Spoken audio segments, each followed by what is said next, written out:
Gvern ġdid nazzjonalista jipproteġi dak kollu li huwa Malti u dak li jagħtina l-identità huwa propju għalhekk li fil-programm elettorali ġew inklużi proposti li jindirizzaw lil volontieri u l-każini tal-banda. Hekk stqar il-kap tal-Partit Nazzjonalista Alex Borg waqt attività li saret fl-Imqabba fejn tkellmu wkoll il-kandidati tal-5 distrett. Matul id-diskors tiegħu Alex Borg fakkar f'numru ta' proposti li se jindirizzaw l-isfidi li jaffaċċjaw il-volontieri jum wara l-ieħor sabiex ikomplu isaħħu l-komunità ta' pajjiżna. L-ewwel qabel kollox punt kruċjali għall-għaqdiet volontarji tagħna huwa propju it-traħħis tal-kont tad-dawl b'medja ta' 15%.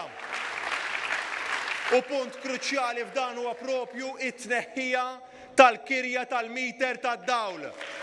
Propju waħda mill-miżuri tagħna hija propju li l-vett li jħallsu l-għaqdiet volontarji kollu jingħata lura. Illum hemm ċertu ammont żgħir ta' għaqdiet volontarji li jistgħu jingħataw donazzjoni mbagħad tieħu tax credit lura u għalhekk aħna rajna illi din il-miżura titwessa għall-għaqdiet volontarji kollha li huma reġistrati taħt il-Kummissarju tal-Volontarjat biex min jagħti donazzjoni jingħata tax credit lura.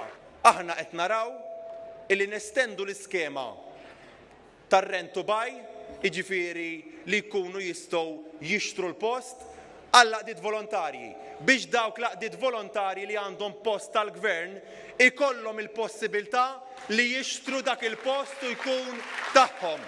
Apparti minn hekk Alex Borg sostna l-Partit Nazzjonalista se jissalvagwardja d-delizzi kollha għaliex huma parti mill-identità ta' pajjiżna. Dawk id-delizzi li għandna f'pajjiżna llum il-ġurnata aħna ser inżommuhom, ser nissalvagwardjawhom. Ħadd ieħor jgħid li jrid, ħadd ieħor jikdeb kemm irid.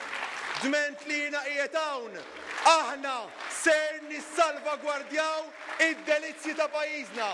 Għax dawk huma parti kruċjali mill-identità Maltija, mit-tradizzjonijiet tagħna, mill-kultura Maltija, minn dak li għamilna Maltin u Għawċin. U għalhekk aħna bħala partit tan-nazzjon dak li hu Malti, dak li hu Għawċi jissaħħaħ aktar.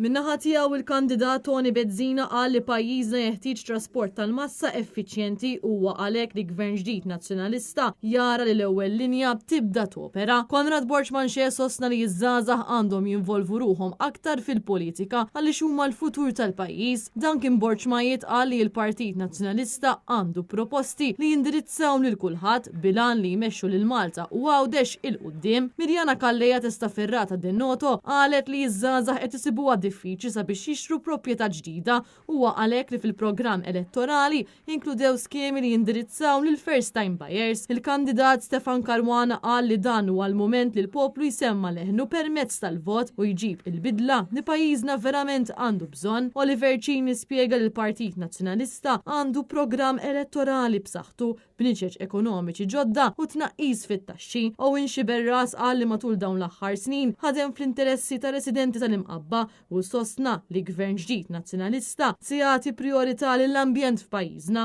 Finalment il-kandidat Stanley Zammit qal li fil-programm elettorali il-Partit Nazzjonalista ħaseb ukoll fil-volontieri permezz ta' tneħħija tal-VAT kif ukoll roħs fil-kont tad-dawl.